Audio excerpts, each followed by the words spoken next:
Boa noite para vocês. Os que estão aqui, eu já dei essa boa noite. Para você que está assistindo esse conteúdo gravado, boa noite, boa tarde, boa madrugada, não sei quando que você vai assistir. Hoje, dia 27, a gente vai continuar com o assunto ali na parte teórica, né? O assunto sobre anatomia e fisiologia da voz. Esse assunto é muito importante. A gente já falou que não tem como você tocar um violão sem conhecer o seu instrumento, né? Aí o professor fala assim, casa 3, dedo 4. Qual desses aqui é o dedo 4? Eu conto daqui para cá, daqui para lá, né? E o instrumento é o quê? O que é casa? O que é? O que eu faço? Né? Então, se você precisa conhecer o seu instrumento e entender como ele funciona, isso acontece a mesma coisa na voz. Por isso, a gente está falando sobre o assunto. Falamos sobre várias etapas e hoje a gente fala sobre a fonte. Lembra que são 3 Fs, gente? O fluxo, que é o ar, a gente já falou semana passada.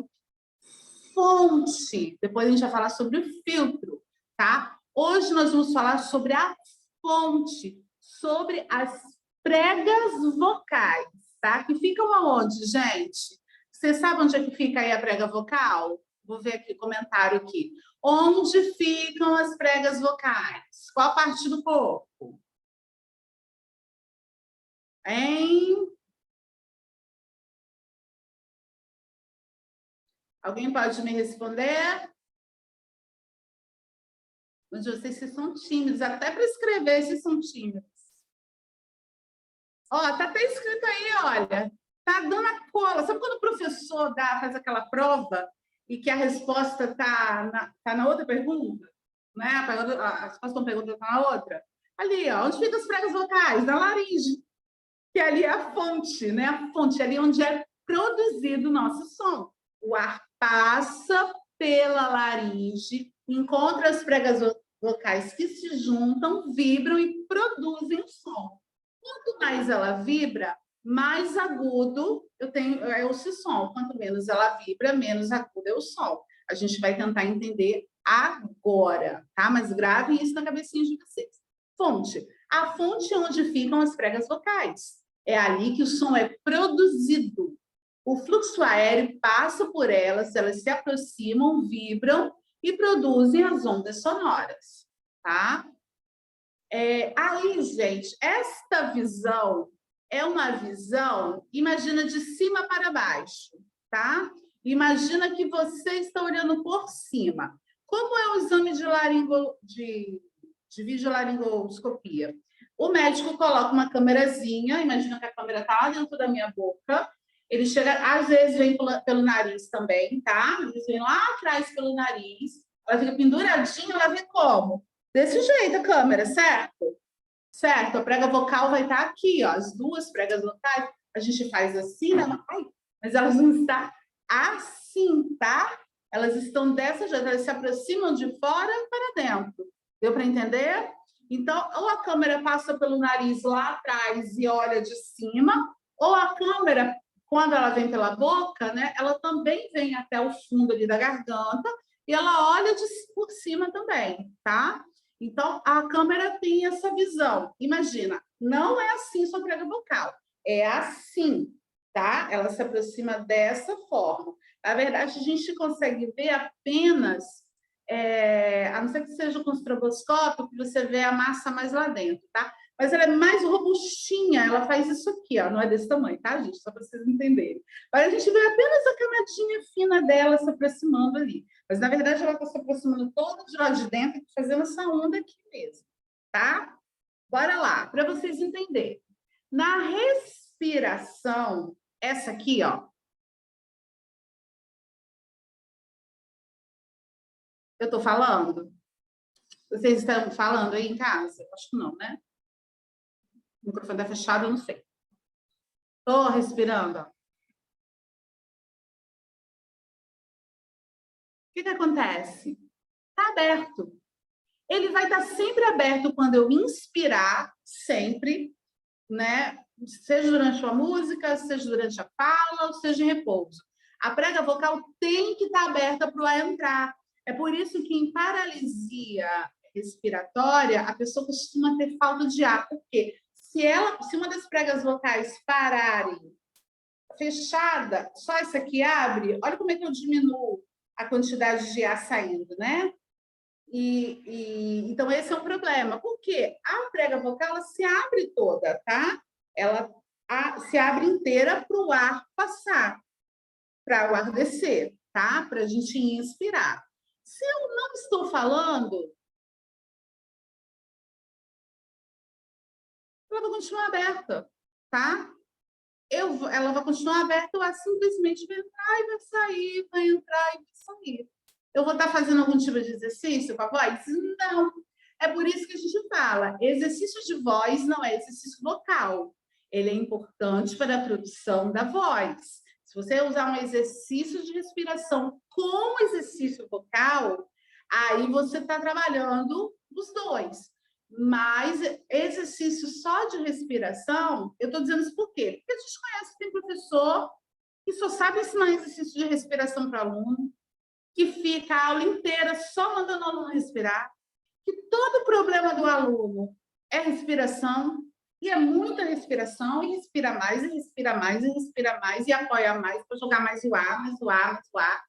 E eu sempre falo para vocês, pouco ar realmente é ruim, você precisa trabalhar a respiração, né? A quantidade de ar ali. Mas o ar demais, isso é uma cacofonia, né? Ar demais, quando eu junto duas palavras e formo outra, né?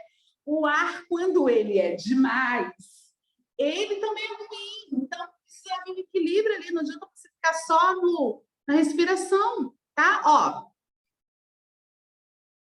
não tinha aqui, enquanto eu estava em silêncio, não tinha fabricação de voz. Quando eu estou em fonação, eu inspirei, está tudo aberto, só que agora eu vou expirar e vou fonar, ou seja, eu vou produzir um som. Aí o ar vai passar, inspirei, e aí, enquanto eu estou falando, o ar está saindo dos meus pulmões, certo? Ó, o ar saindo dos meus pulmões, ó. Né? Enquanto eu estou falando. O ar está saindo dos meus pulmões, está saindo dos meus pulmões, está saindo dos meus pulmões. Quando eu vejo que saiu demais, eu respiro novamente, recupero o fôlego para ter gasolina, para passar de novo ali o ar. Deu para entender? As pregas vocais vão se aproximar e elas vão vibrar, tá? Quando elas se alongam, quem aí conhece, já tocou violão, já viu na igreja os meninos tocando violão, tem um esposo que toca violão, um amigo, um irmão, já viu. Peraí, amor, pega o seu violão e traz aqui para mim. Ele vai tocar para a gente daqui a pouco, então ele está esperto. Obrigada. Olha só, prestem atenção nisso aqui. As notinhas finas, ó, tem pouca massa, vibram mais. Vocês lembram que eu falei, quanto mais elas vibram, mais agudo tem? As cordas finas, elas vão vibrar mais. Tem menos massa, vibra mais, fazem mais agudo. Então, quando eu estico a prega vocal, eu tenho menos massa, vamos dizer assim, por metro quadrado. Em vez da prega vocal estar encurtadinha e bem grossinha, eu afino ela. E aí eu tenho os mais agudos. Tá? Por isso que eu preciso ter flexibilidade na prega vocal. Agora preste atenção, a nota mais grossa. Nota não, a corda. Tem mais massa, vibra menos. Lembra? Quanto mais vibra, mais agudo tem.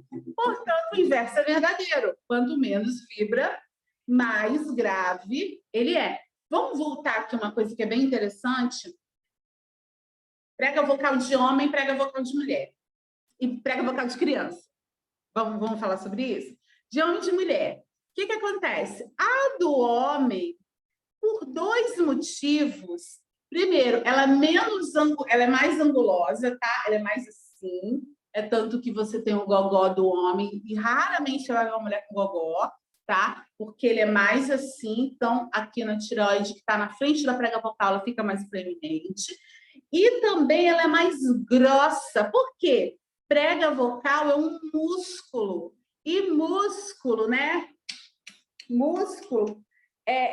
Quem tem mais músculo? O homem ou a mulher? Quem tem mais músculo? Né? Mais massa? O homem, certo? O homem tendo mais massa muscular, certo? O homem tendo mais massa muscular, a prega vocal dele, essa, vamos dizer, ó, comparado com o violão, é essa aqui, ó, mais grossa, certo? Vai vibrar muito menos do que o da mulher, vai ter menos agudos. Até quando o homem ele é tenor, a voz dele vai ser uma voz aguda relacionada à voz de um outro homem, não à voz de uma mulher. A gente está vendo aí, quem está assistindo aí vou deixar gravado, porque são só vocês mesmos. Quem está assistindo o Big Brother está vendo que tem, ou quem não quer assistir também, não adianta, né? Porque a internet você vê de qualquer jeito, né? Mas tem lá um rapaz que ele até saiu essa semana, não lembro o nome dele, cowboy. E ele tem a voz mais agudizada. Ele tem a laringe um pouquinho mais levantada, isso também contribui, tá? Para a prega vocal ficar mais aguda. Mas foi questionado se, será que ele tem algum probleminha hormonal? Será que lá na muda, a muda é aquela parte dos adolescentes, será que foi incompleta? Porque a voz dele é aguda, mas é aguda em relação aos outros homens. Você não escuta e fala assim, nossa, uma voz de mulher? Não, você entende com a voz de homem, mas um pouco mais aguda, muito aguda em relação à voz de outros homens. E se isso não trouxer nenhum transtorno para ele, tudo bem, mas se trouxer a fonoterapia, pode fazer, tá? Eu já trabalhei com alguns homens para colocar a voz deles no lugar, tá? Homens adultos já, que falavam extremamente mais finos e queriam ter voz de comando no serviço, queriam falar mais grosso, tá? Então, essa é a diferença da voz do homem e da mulher. A da mulher é mais angulosa, tá? É mais assim, mais aberta, menos angulosa, né? Menos ângulo. Ah, não sei, gente, mais abertinha. Né? A matemática, o músico e a matemática, ela é mais abertinha, assim, ó. Então, ela é menor, certo? O ponto de contato dele é menor do que o do homem. Então, ela fica menos massa mesmo, fica mais fininha, tudo favorece. A mulher quer a voz mais leve do que a do homem. E a de criança, gente, prega vocal de criança é menorzinha, prega vocal de criança tem menos massa, o sistema respiratório da criança ainda não está totalmente maduro, a criança respira de uma forma muito torácica ainda e tal, entendeu? O que mexe com toda a configuração ali. Por isso que eu não aceitaria criança, nenhuma criança me preocupou. A mais nova que a gente tem aqui, Isabela, que tem 15 anos. Para um corpo de adolescente, mas já passou pela muda há muito tempo, tá? Porque eu não faria com criança, você tem que fazer de um outro sistema. Adolescente, pré-adolescente, então, meninas passam menos, tá? É cerca de um tom que muda. Os meninos podem mudar até uma oitava. Quando eles estão mudando, é muito engraçado. Isso não é um galo, né?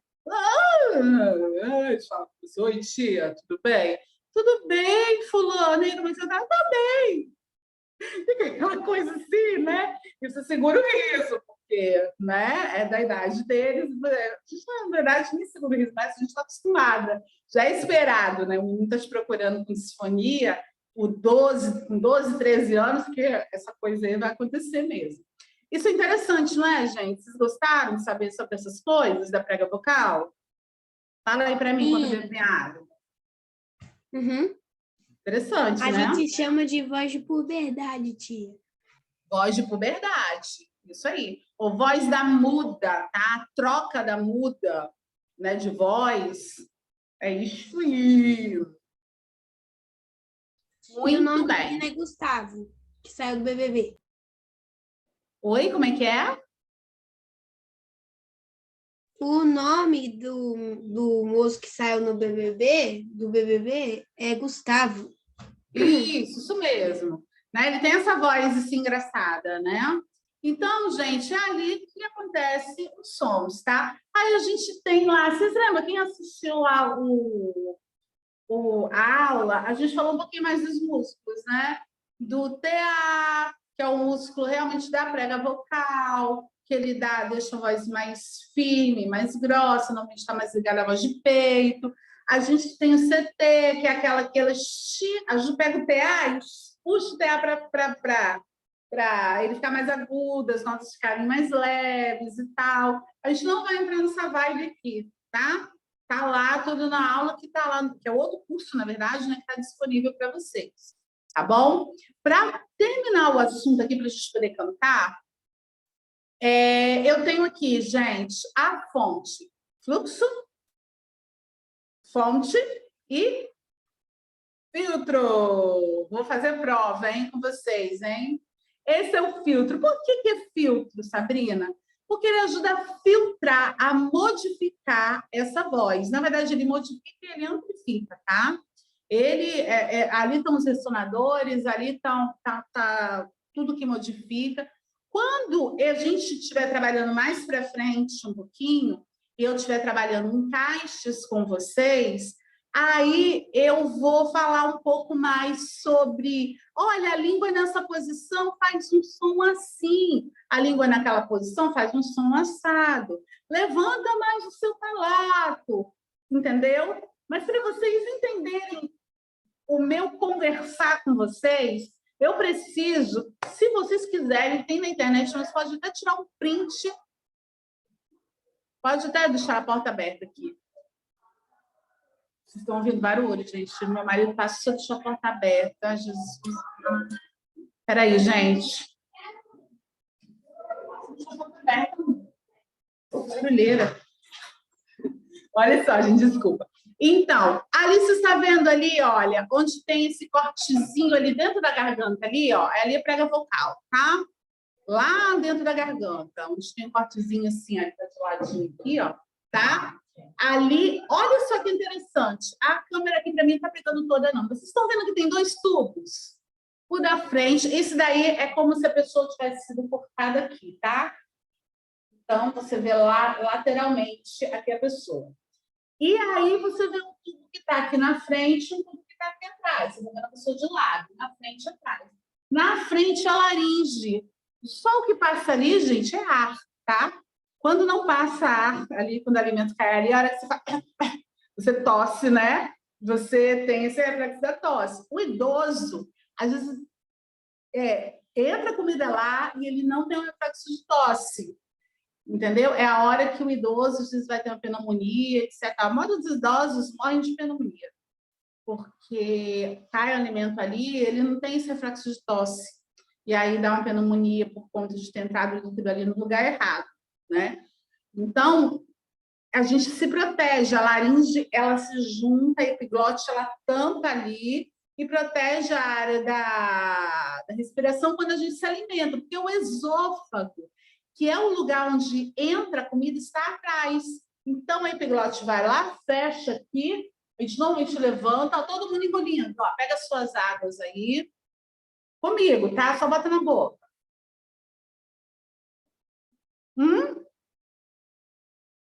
Eu tô, que o Gogó subiu, deixa eu agora. Que subiu e desceu?